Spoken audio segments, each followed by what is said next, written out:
Kuna hii circuit ambayo nilielekeza.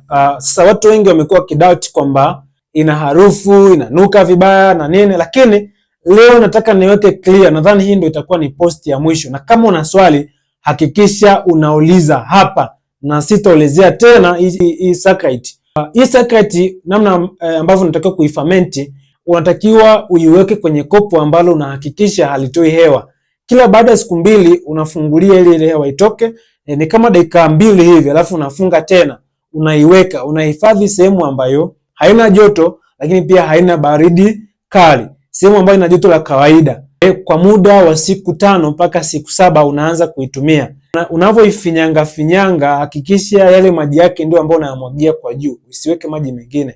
Yale maji yake ambayo baada ya kuifinyanga kuiweka kwenye kopo, yale maji yake yanayobakia kwenye beseni unayachukua unayaweka wapi?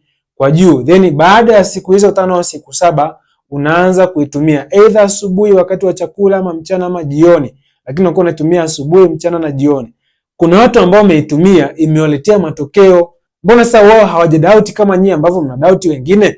Hao hapa wametumia na imewaletea matokeo mazuri. Kwa hiyo kama hawajakuletea matokeo mazuri ambayo unahitaji, ni matatizo yako, na kuna namna ambavyo umekuwa misinformed au umechukua taarifa ambazo sio sahihi. Kwa hiyo make sure kama una swali, njoo niulize, nipigie simu, uliza DM, nitakujibu. Hakikisha una share post hii, lakini pia una follow kurasa ili uweze kupata njia bora kuweza kulinda afya yako ya mmeng'enyo wa chakula.